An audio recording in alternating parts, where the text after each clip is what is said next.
And since those who witnessed the tsunami are no longer able to tell their tale, we speak with a loved one who brings his family member's experience back to life with the help of words a survivor spoke about his memories before he died. But first, I spoke with an expert who explains the history behind the infamous wave.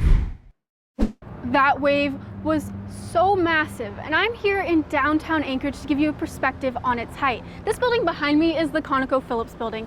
It stands at 296 feet and is the tallest building in Anchorage. The tsunami in Lituya Bay reached 1,720 feet. That's almost 6 ConocoPhillips buildings. But let's take a look at Alaska's geology and natural hazards that could create a dangerous situation in Alaska. And what's the answer to the question, can scientists predict earthquakes? Rupert says exact earthquake prediction may be available in the future, but the physics is very complicated. Right now, though, we have an earthquake early warning system on some parts of the United States west coast. It's the closest thing we have to prediction. It's only a few years old, and it's called Shake Alert. Depending on where you are when the earth starts shaking, you may get a few seconds warning before the shaking hits you. Robert DeGroot, who is a California scientist and has a hand in the project, came to Alaska to work with some kids with the Alaska Native Science and Engineering program. We need really smart people like you to go out there and to discover new things. Inspiring the next generation of scientists. Some of you may be involved someday in the building of Alaska's earthquake early warning system. Or you may be involved in something else. This California scientist is taking the lead in expanding the Shake Alert system. In fact, it was March 27th, 1964, when now 70-year-old Dan Kendall witnessed the Valdez tsunami that succeeded the 9.2 Great Alaska earthquake. My perspective and experience is told from the standpoint of a 12-year-old. And so this is a boy that this is the biggest adventure that could ever come a young boy's way. Kendall and his family had lived in Valdez for about 8 years. We left Valdez the next day at noon after the earthquake and tidal waves. It's obvious the town wasn't habitable after the earthquake. That evening, Kendall went to the dock to greet a ship with 2 boys he knew from school. After a while, they said, well, let's play hide and go seek. And we did that for a little while, and I realized it wasn't hide and go seek, it was ditch Danny. As it was near dinner time, he decided to head home, the boys staying behind. It was the last time he would ever see them. I couldn't imagine what could have caused anything. I just kept wondering what mechanism could cause something like that.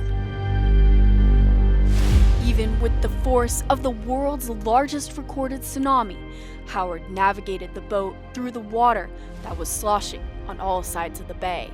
Once he had established that he was safe, he was trying to look for those other boats in the bay, and he had to run around all those backwash spouts that were slapping up 20, 30 feet or something in the air.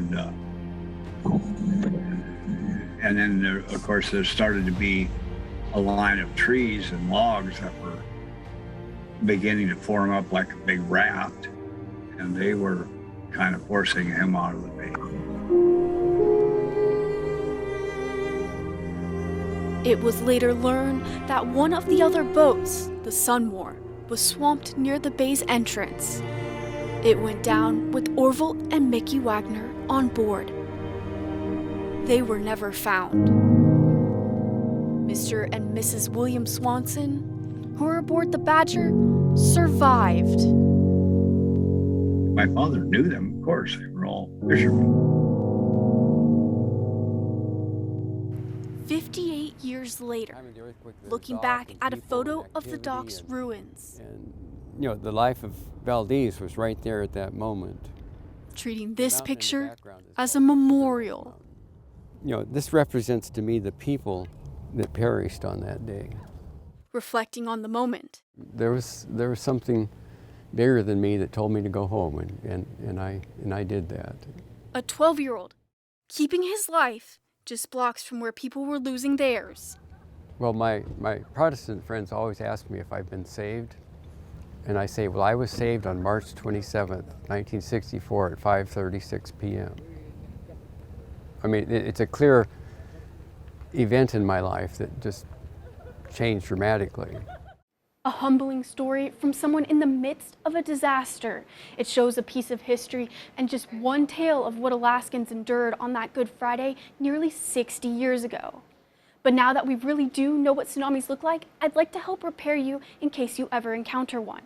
Here's what experts say you should do if a tsunami is on its way. This earthquake came with many aftershocks and a tsunami warning that lasted for hours. Next, we'll hear about the moments it was all happening through the eyes of two women living on Chauwiat Island. They were some of the closest people to the epicenter of the largest quake in the United States in more than 50 years. It was a bolt and run kind of instance. Remembering a tense time. Brianna Bodie and Katie Stoner look back on 2021's big quake. They were the only people on a remote island and living in a small cabin. When the wind blows really hard, they do shake a little bit. Stoner stirred from her sleep, wondering if she was feeling a quake. I was saying no, thinking I did kind of shift the cabin a bit when I got up and stood. It's probably just me. And it got quite a bit worse, quite a bit faster. As things were falling from the shelves, they ran outside. I ended up on the trail in my socks. I didn't even put shoes on. The scientists say monitoring and preparation are key. People should be concerned about all sorts of natural hazards in Alaska. Wildfires, snowstorms, earthquakes, tsunamis, and volcanoes. He says if you're prepared for one, you're likely prepared for all. In terms of worry, I mean, we live in a geologically and a meteorologically active part of the world.